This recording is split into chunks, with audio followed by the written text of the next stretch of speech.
CM Pushkar Singh Dhami का तूफानी प्रचार जारी। आज हरियाणा के गुरुग्राम और फरीदाबाद में चुनावी सभा करेंगे सीएम। भाजपा प्रत्याशियों के लिए वोट की करेंगे अपील।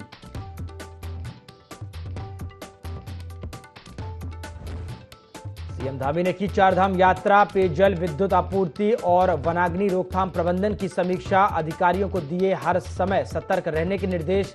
कहा, चारधाम तीर्थयात्री सुखद संदेश लेकर जाएं।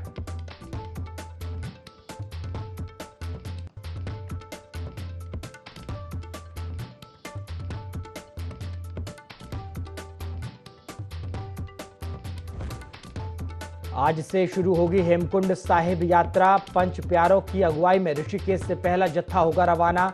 25 मई को खुलेंगे हेमकुंड साहिब के कपाट।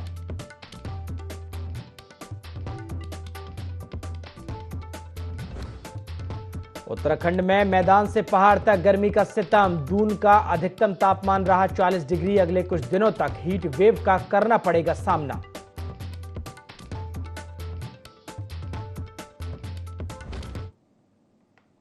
नमस्कार, IND 24 देख रहे हैं आप और मैं हूं आपके साथ प्रभात पांडे। बुलेटिन की शुरुआत देहरादून से आ रही बड़ी खबर के साथ करेंगे, जहां आज से हेमकुंड साहिब यात्रा शुरू होने जा रही है। आपको बता दें, पंच प्यारों की अगुवाई में ऋषिकेश से पहला जत्था भी रवाना होगा। 25 मई को हेमकुंड साहिब के कपाट खुलेंगे। यात्रा के शुरुआती दिनों में प्रतिदिन 3500 यात्री ही केवल दर्शन कर सकेंगे। मैनेजमेंट ट्रस्ट की 43 सदस्यीय टीम हेमकुंड साहिब भी पहुंची है और लगातार यात्रा को लेकर तमाम तैयारियां भी की जा रही हैं। देहरादून से खबर, जहां आज से हेमकुंड साहिब यात्रा शुरू होने जा रही है। आपको बता दें, उत्तराखंड में चारधाम यात्रा पहले से ही जारी है और अब हेमकुंड साहिब के जो कपाट हैं वो खुलेंगे और जो यात्रा है वो भी अब शुरू होने जा रही है।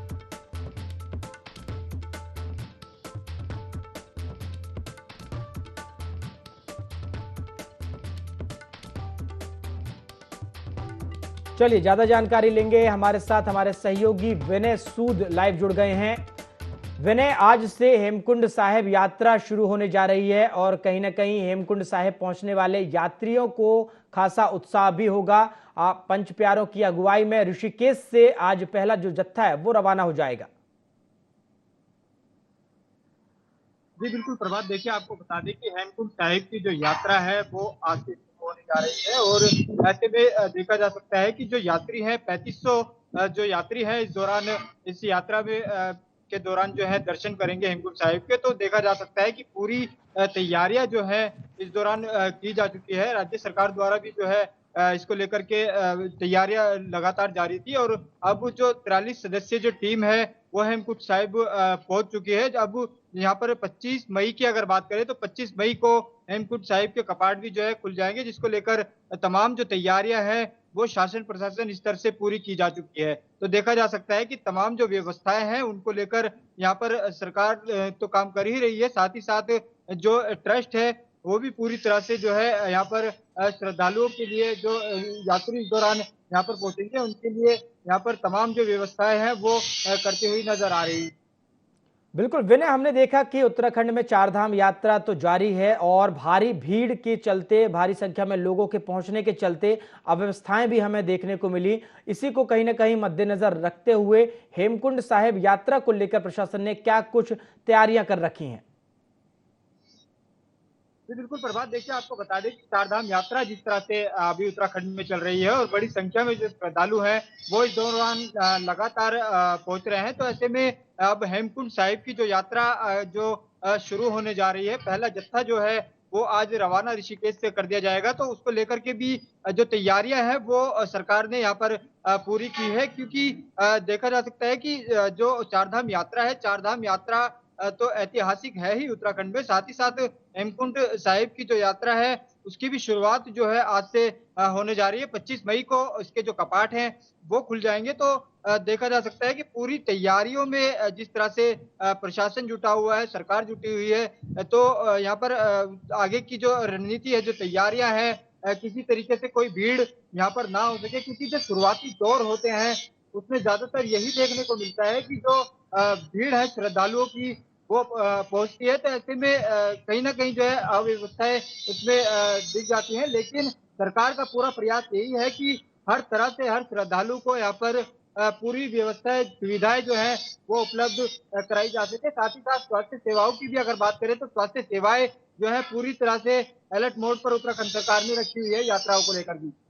बिल्कुल बिल्कुल विनय, अगर देखा जाए तो अगर बात करें हम श्रद्धालुओं में किस तरह का उत्साह देखने मिल रहा है हेमकुंड साहिब की यात्रा को लेकर, क्योंकि लगातार जो श्रद्धालु हैं उनको इंतजार रहता है कि कब हेमकुंड साहिब के कपाट खुलेंगे और वो कहीं ना कहीं दर्शन कर पाएंगे।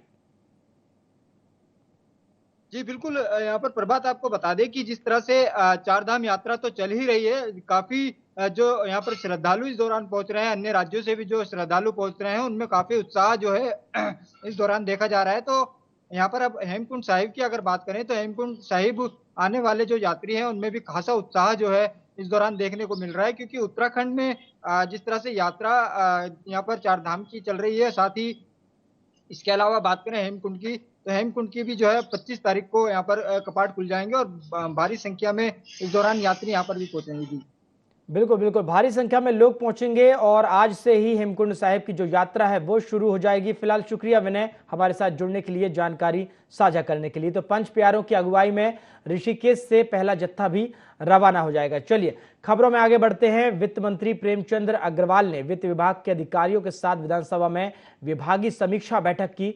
इस दौरान आवश्यक दिशा निर्देश भी दिए। समीक्षा बैठक में अधिकारियों द्वारा बताया कि वर्ष 2022-23 में कुल व्यय 56,000 करोड़ रुपए रहा, जबकि वर्ष 2023-24 में यह व्यय बढ़कर 60,000 करोड़ रुपए हो गया। इस प्रकार वर्ष 2022-23 की तुलना में लगभग 4,000 करोड़ का अधिक व्यय हुआ है।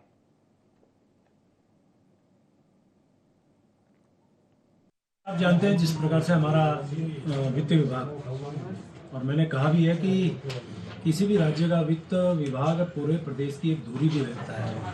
तो आज उनके सबके साथ मेरा बैठना हुआ और मुझे लगता है ये शायद पहली इस प्रकार की बैठक थी जिसमें हम लोगों ने उनके साथ बैठ के बातचीत की है कि हमारे यहाँ कोई भी वित्त विभाग में किसी भी विषय को पेंडिंग बहुत ज़्यादा नहीं किया जाना चाहिए, यानी कि पेंडेंसी नहीं होनी चाहिए।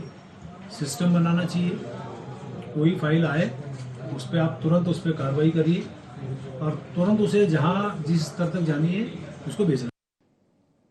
उत्तराखंड के मुख्यमंत्री पुष्कर सिंह धामी और बीजेपी के स्टार प्रचारक इन दिनों लगातार अन्य राज्यों में चुनावी प्रचार कर रहे हैं। इसी कड़ी में सीएम धामी हरियाणा दौरे पर रहे, जहां सीएम धामी ने पानीपत में प्रबुद्ध नागरिक सम्मेलन में शिरकत की। साथ ही पीएम ने हरियाणा के पूर्व मुख्यमंत्री मनोहर लाल खट्टर के पक्ष में आयोजित सम्मेलन को संबोधित किया। साथ ही बीजेपी सरकार की उपलब्धियां गिनाते हुए विपक्षी दलों पर जमकर निशाना साधा। आज मोदी जी जहां देश को विकास के पथ पर आगे ले जा रहे हैं, वहीं दूसरी तरफ कांग्रेस हमेशा की तरह इस चुनाव में भी परिवारवाद, भ्रष्टाचार और तुष्टीकरण को बढ़ावा दे रही है।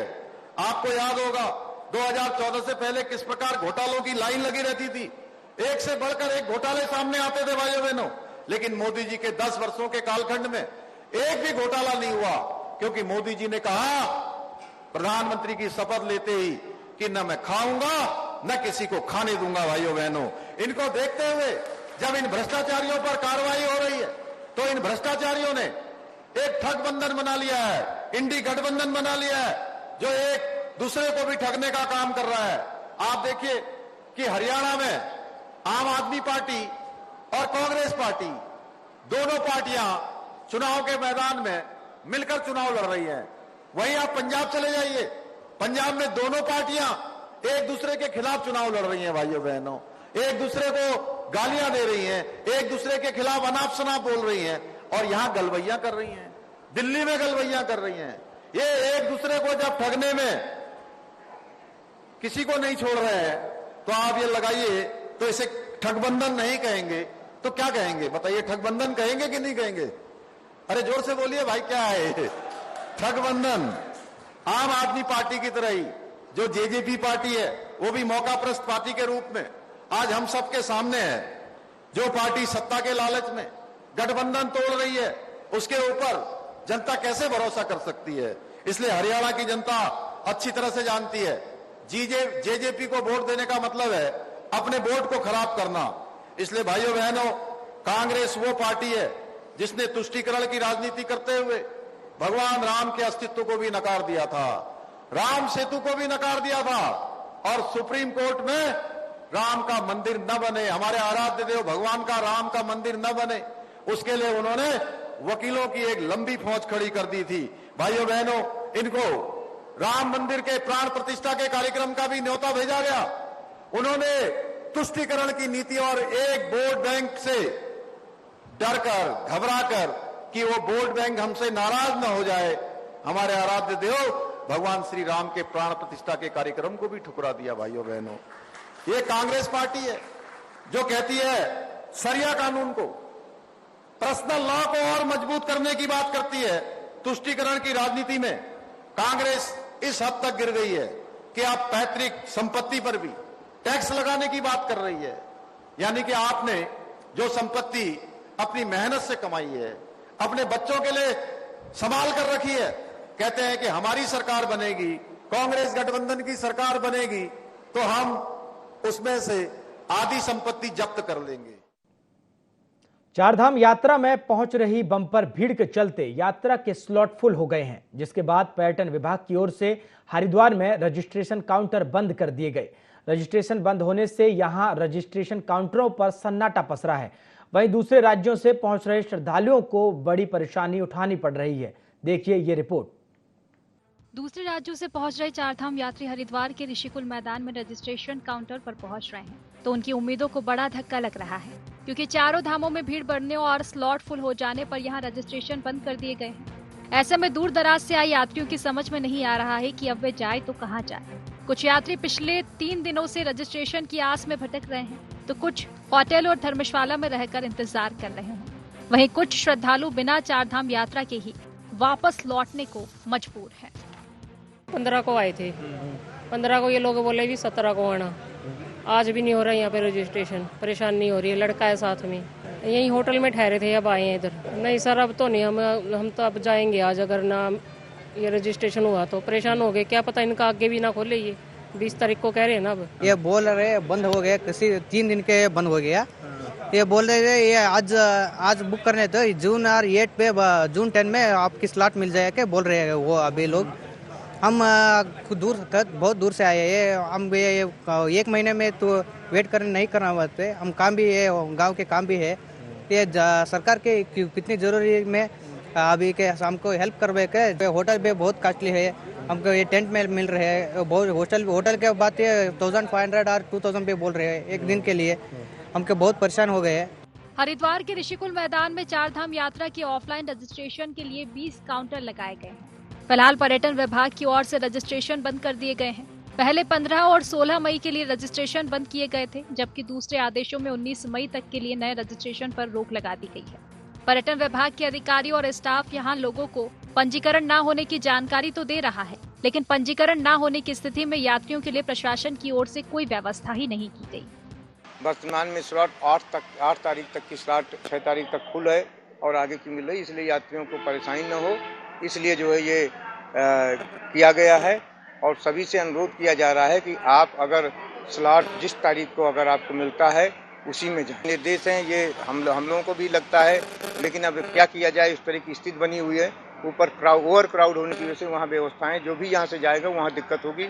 सुरक्षित और व्यवस्थित चारधाम यात्रा के लिए सरकार की ओर से रजिस्ट्रेशन व्यवस्था शुरू की गई है। हालांकि यात्रा सीजन से पहले ही अधिकारियों की तैयारी की कमी के चलते रजिस्ट्रेशन के साथ चारधाम यात्रा करा पाना सरकार के लिए बड़ी चुनौती बनाई हुई है। ऐसे में खुद ऑनलाइन रजिस्ट्रेशन न कर पाने वाले श्रद्धालुओं को इसका खामियाजा भी भुगतना पड़ रहा है। हरिद्वार से IND 24 के लिए शहजाद अली की रिपोर्ट। खबरों में आगे बढ़ते हैं। श्री हेमकुंड साहिब के कपाट भी 25 मई को खुलने जा रहे हैं, जिसे लेकर गुरुद्वारा श्री हेमकुंड साहिब मैनेजमेंट कमेटी की तैयारियां अंतिम चरण में हैं। कपाट खुलने से पहले जोशीमठ सहित अन्य सभी जगहों को सजाया जा रहा। 22 मई को ऋषिकेश गुरुद्वारे से सिख संगतों का पहला जत्था पंज प्यारा की अगुवाई में श्री हेमकुंड साहिब जी के लिए रवाना होगा। इस बार प्रदेश सरकार के आदेश के अनुसार शुरुआती दौर की यात्रा में 3500 श्रद्धालुओं को ही दर्शन की अनुमति दी जाएगी। साहब जी की यात्रा का शुभ आरंभ हो रहा है। मानयोग गवर्नर साहब retired lieutenant general Gurmeet Singh ji Rishikesh ਤੋਂ ਪੰਜ ਪਿਆਰਿਆਂ ਦੀ ਅਗਵਾਈ ਵਿੱਚ ਸੰਗਤਾਂ ਨੂੰ ਹਰੀ ਝੰਡੀ ਦਿਖਾ ਕੇ ਰਵਾਨਾ ਕਰਨਗੇ। ਬੋਲੇ ਸੋ ਨਿਹਾਲ ਦੇ ਜੈਕਾਰਿਆਂ ਦੇ ਵਿੱਚ ਸੰਗਤਾਂ ਉਤਸ਼ਾਹਪੂਰਵਕ ਸ਼੍ਰੀ ਹੇਮਕੁੰਟ ਸਾਹਿਬ ਦੀ ਯਾਤਰਾ ਦਾ शुभारंभ ਕਰਨਗੀਆਂ। कल जथा ऋषिकेश से रवाना होगा और रात्रि विश्राम श्रीनगर गुरुद्वारे में करेगा। 23 तारीख को सभी यात्री पांच प्यारों की अगुवाई में गोविंदघाट पहुंच जाएंगे और 24 तारीख को सुबह 8:30-9 बजे के करीब साहिब श्री गुरु ग्रंथ साहब जी के पाठ के अखंड पाठ के भोग पाए जाएंगे। उपरांत पांच प्यारों की अगुवाई में जथा फिर घाघरिया के लिए गोविंद धाम के लिए रवाना हो जाएगा और 25 तारीख सुबह 6:30 बजे सभी यात्री फिर पांच प्यारों की अगुवाई में साहिब श्री गुरु गोविंद सिंह जी के पूर्वले जन्म के तप स्थान श्री हेमकुंड साहब जी के लिए रवाना होंगे। राज्यपाल लेफ्टिनेंट जनरल गुरमीत सिंह ने कालसी स्थित अशोक शिलालेख और डेयरी फार्म का निरीक्षण किया।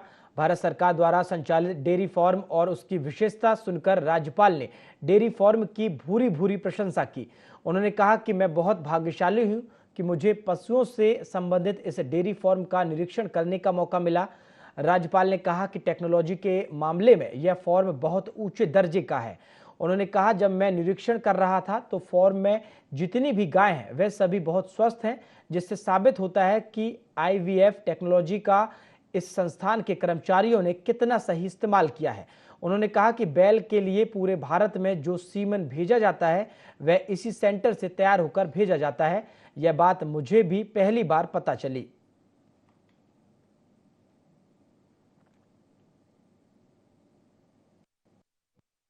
आपको बहुत भाग्यशाली समझ रहा हूँ। बहुत सौभाग्य है कि आज मुझे एनिमल हस्बेंड्री फार्म जो एनिमल डेवलपमेंट बोर्ड उत्तराखंड का जो लाइफ स्टॉक डेवलपमेंट बोर्ड है, यहाँ आने का एक अवसर मिला है। आज मुझे एक रियलाइजेशन हुआ कि टेक्नोलॉजी के मामले में ये जो एनिमल ब्रीडिंग फार्म है ये बहुत ही ऊंचे दर्जे का। आज के दिन में ये ovum pickup, OPQ, IVF, genetic engineering, genome engineering के अंदर में बहुत बड़ा कार्य कर रहे हैं। आज मैंने जब पूरे इस फॉर्म का इंस्पेक्शन की, पूरा निरीक्षण किया, जाकर देखा, तो सबसे प्यारी बात लगी कि यहाँ पर जितने भी एनिमल है उनकी जो हेल्थ है वो बहुत ही सुंदर है। इसका मतलब जो हमारा ब्रीडिंग प्रोसेस है वो एकदम सक्सेसफुल है। देवाल विकासखंड के सरकोट गांव में तेज आंधी और तूफान के कारण एक आवासीय परिसर को क्षति पहुंची है। मकान को आंशिक क्षति पहुंची है। वहीं इस मकान के पास में बना दूसरा मकान भी इस पेड़ की जद में आ गया। इस घटना में परिवार के कुछ सदस्यों को चोटें भी आई हैं और एक मासूम को गंभीर चोटें आई हैं, जिसका प्राथमिक इलाज ग्वालदम स्वास्थ्य केंद्र में कराया गया, जहां से उसे बागेश्वर जिला चिकित्सालय में भर्ती कराया गया।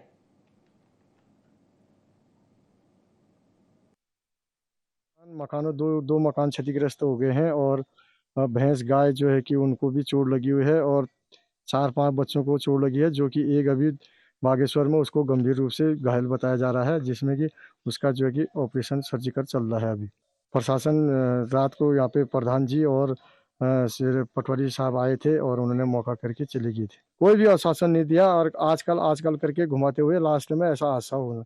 कल यहाँ 4 बजे उमेश राम के घर पर पेड़ गिरने के कारण गाय भैंस और एक कविता नाम की लड़की है जो उस पर चोट आई है और जो और बच्चे हैं उन पर भी चोट आ रखी है। काफ़ी नुकसान होने के कारण मैं प्रशासन से ये निवेदन करती हूँ कि इनको ज़रा राहत मिलनी चाहिए। भाई उमेश राम ने मुझे रात को सूचना दी थी। मैंने उनको फौरी तौर पर ये कहा था कि वो पहले जिनको चोट लगी है उनको तत्काल प्राथमिकी वो करके उनको रेफर करके उनको जो उपचार होना है वो उपचार आप करवाइए। और आज मैं अभी आया हूँ, तहसीलदार साहब यहाँ पर आए हैं, रेंजर साहब आए हैं, सभी लोग यहाँ पर स्थानीय लोग, हमारे भारतीय जनता पार्टी परिवार के हमारे मंडल अध्यक्ष तमाम लोग यहाँ पर पहुँचे हुए हैं। और जिस प्रकार का यहाँ पर इनको नुकसान हुआ तो निश्चित रूप से ये प्रधानमंत्री आवास के रूप में इनको मिला था और ये मकान पूर्णतया तो नहीं है, लेकिन इसमें नुकसान इनको काफ़ी हुआ है। 3 बच्चों को चोट भी लगी है और मेरे स्तर से मैं इस प्रकरण को अपने स्तर से भी इसको देखूंगा। भारत रत्न स्वर्गीय राजीव गांधी की पुण्यतिथि के अवसर पर कांग्रेस भवन में कांग्रेसी कार्यकर्ताओं ने उनकी मूर्ति पर माल्यार्पण करते हुए श्रद्धांजलि अर्पित की। इस अवसर पर कांग्रेस पार्टी के प्रदेश उपाध्यक्ष सूर्यकांत धस्माना ने कहा कि राजीव गांधी एक महान नेता थे। प्रधानमंत्री रहते हुए उन्होंने सूचना प्रौद्योगिकी क्रांति लाई, उसका लाभ पूरा देश उठा रहा है। साथ ही कहा कि राजीव गांधी ने 73वां और 74वां संविधान संशोधन किया और उन्होंने निकाय और पंचायत में महिलाओं को अधिकार देने का क्रांतिकारी कदम भी उठाया था। उनकी पुण्यतिथि पर समूचा देश, विशेषकर नौजवान, उन्हें याद कर रहे हैं। उन्होंने कहा कि पूरी दुनिया के 60% सॉफ्टवेयर बाजार में हिंदुस्तान का अगर कब्जा है तो यह सिर्फ राजीव गांधी की बदौलत है।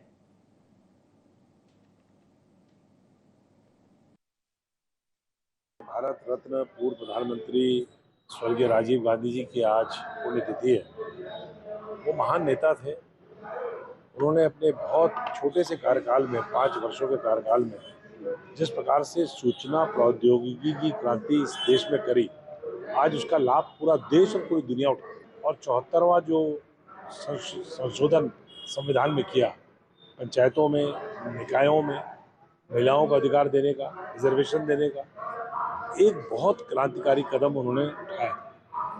आज पूरा देश उनको याद कर रहा है, नौजवान विशेष तौर पे उनको याद कर रहे हैं। पूरी दुनिया के 60% सॉफ्टवेयर बाजार में हिंदुस्तान का अगर आज कब्जा है तो राजीव गांधी की दूरदर्शिता थी, उनका वो दृष्टि थी जिसको उन्होंने उस जमाने में, जब वो 21वीं सदी की बात कर रहे थे, लोग उनकी हंसी उड़ा रहे थे, मजाक उड़ा रहे थे। और आज उनका सपना साकार जब हो रहा है, हमारे बीच में वो नहीं है, लेकिन उनका बताया रास्ता हमारे साथ है, उनकी प्रेरणा हमारे साथ है। उनको हम उनकी पुण्यतिथि के अवसर पर शत-शत नमन करते हैं। हरिद्वार में सिडकुल स्थित केकेजी इंडस्ट्रीज फैक्ट्री में भीषण आग लगने से उसमें रखा सारा सामान जलकर राख हो गया। फैक्ट्री में थर्माकोल की प्लेट्स और अन्य आइटम बनाए जाते थे।